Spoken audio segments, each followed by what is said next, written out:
आलसी लड़के की कहानी।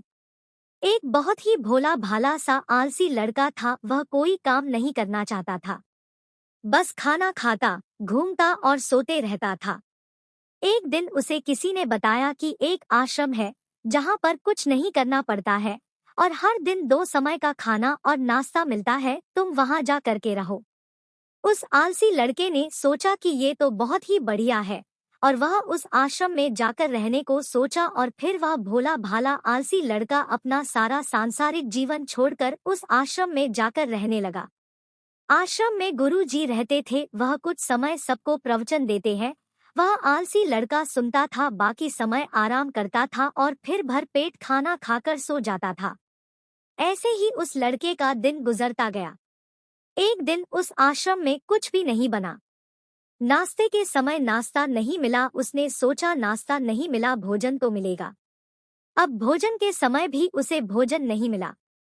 लड़का दौड़ करके गुरु जी के पास गया और उसने पूछा कि आज भोजन क्यों नहीं बना। गुरु जी ने कहा कि बेटा, आज एकादशी है और जितने भी आश्रम के सदस्य हैं उनका उपवास है और तुम्हारा भी आज उपवास है, आज भोजन नहीं बनेगा। वह लड़का आलसी था और उसे भूख भी बहुत लगता था। उसने गुरुजी से बोला कि मैं उपवास नहीं रहूंगा, मुझे भूख लगी है, मैं खाना खाऊंगा। गुरुजी ने बोला ठीक है, जाओ भंडारे में से सामान ले करके आओ और आश्रम में नहीं बाहर ले जा करके बना लो, लेकिन याद रखना भोजन बनाने के बाद सबसे पहला भोग भगवान को लगाना और फिर तुम प्रसाद पाना। वह लड़का बोला ठीक है और फिर अनाज लेकर नदी की ओर पहुंचा। भोजन पकाने लगा, तैयार हुआ, उसके बाद कहने लगा कि भगवान श्री राम आइए, पधारिए, भोग लगाइए। अब जब उसे लगा कि भगवान तो आ नहीं रहे हैं, तो फिर कहने लगा कि मुझे मालूम है आपको तो अच्छा खाने की आदत है, मैं बना नहीं पाया और मुझे अच्छा भोजन बनाने भी नहीं आता, लेकिन जो भी रूखा सूखा बना है आकर खा लीजिए। भगवान श्री राम उसकी सरलता पर बहुत ही प्रसन्न हुए और उस लड़के को दर्शन दे दिए। उसने देखा कि भगवान श्री राम आए हुए हैं और उनके साथ में माता सीता भी आई हुई है। लेकिन लड़के ने सिर्फ 2 लोगों के लिए ही भोजन बनाया था, एक अपने लिए और दूसरा भगवान के लिए। और अब क्योंकि भगवान के साथ माता सीता भी आई हुई थी, तो उसने उस भोजन को माता सीता और भगवान के सामने ग्रहण करने के लिए रख दिया। भगवान श्री राम और माता सीता ने भोजन किया और उसके बाद जब वह जाने लगे तो यह भोला सा आलसी सा लड़का बोला कि प्रभु आप आए, दर्शन दिए, बहुत अच्छा लगा, मुझे खाने को कुछ नहीं मिला, लेकिन कोई बात नहीं, लेकिन आपसे एक विनती है कि अगली बार जब आप आएंगे तो कितने लोग आएंगे ये बता दीजिए, ताकि मैं उतने लोगों के लिए भोजन बनाकर रखा रहूं। भगवान श्री राम मन ही मन मुस्कुराए और फिर अंतर ध्यान हो गए। लड़का आश्रम गया, दिन बीतता गया और फिर एकादशी का दिन आया और इस बार उसने 3-4 लोगों के लिए अनाज ले करके खाना बनाने के लिए नदी के किनारे पहुंचा और उसने बड़े प्रसन्नता से भोजन बनाया और इंतजार करने लगा कि प्रभु आइए और भोग लगाइए। इस बार लड़का देखता है कि भगवान श्री राम पूरा राम दरबार लेकर के आए हैं, जैसे माता सीता, लक्ष्मण, भरत, हनुमान जी और सभी लोग आए हैं। लड़के ने 3 से 4 लोगों का भोजन बनाया था और इस बार भी भोजन कम पड़ गया। लड़के ने निराश होकर भोजन को प्रभु के आगे रख दिया। उन्होंने भोजन किया और फिर चले गए और इस बार भी लड़का फिर से भूख रह गया। अब लड़का फिर आश्रम गया, दिन बीतता गया और फिर एकादशी का दिन आया और इस बार गुरु जी से कहने लगा कि गुरु जी मुझे इस बार थोड़ा ज्यादा आना चाहिए। गुरुजी सोचने लगे कि यह इतना सारा अनाज का करता क्या है, कहीं इसे बेचता तो नहीं है। फिर उन्होंने कहा कि ठीक है, भूख से परेशान रहता है। लड़के ने कहा कि नहीं गुरुजी, मैं भूख से परेशान नहीं रहता हूँ, प्रभु के साथ बहुत लोग आते हैं, उनको भी तो भोजन करना पड़ता है।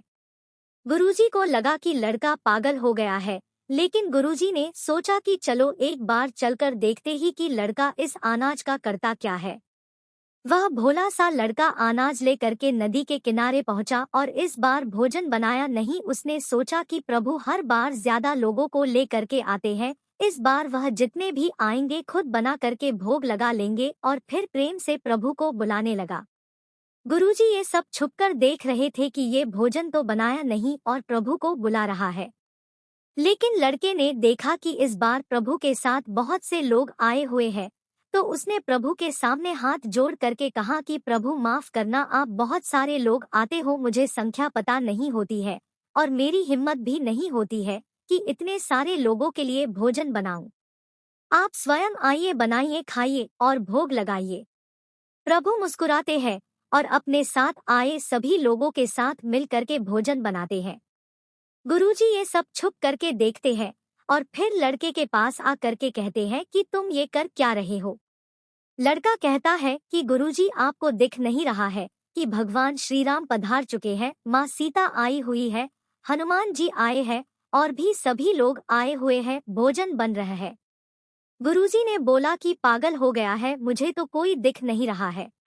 लड़का गुस्सा हो गया और बोला, प्रभु आप ये क्या कर रहे हो, एक तो मुझे भूखा रखा है और गुरुजी को दर्शन नहीं दे रहे हो, जो मुझे पागल समझ रहे हैं, कृपा करके गुरुजी को दिख जाओ। भगवान बोले, नहीं, मैं इन्हें नहीं दिख सकता। लड़का बोला, क्यों नहीं दिख सकते, मेरे गुरुजी तो बहुत महान है, बहुत बड़े ज्ञानी और ज्ञाता है। भगवान बोले, हाँ ज्ञानी और ज्ञाता होंगे, लेकिन तुम्हारी तरह सरल नहीं है। जो सरलता तुम में है वो तुम्हारे गुरुजी में नहीं है। लड़के ने ये बात गुरुजी से कह दी कि भगवान श्री राम कह रहे हैं कि आप में सरलता नहीं है, आप मेरी तरह सरल नहीं है, इसलिए आपको नहीं देख सकते। गुरुजी की आंखें नम हो गई और रोने लगे कि और बोले कि बिल्कुल सही कहा, मेरे अंदर तुम्हारे जितना सरलता नहीं है, और फिर माफी मांगने लगे। फिर भगवान ने गुरुजी को भी दर्शन दिए। ये कहानी हमें सिखाती है कि जीवन में सरलता सबसे आवश्यक है। जितने सरल बने रहेंगे उतना जीवन में आगे बढ़ते चले जाएंगे। जब आप सरल होते हैं तो आप खुद भी मुस्कुराते हैं और दूसरों को भी मुस्कुराने की वजह देते हैं।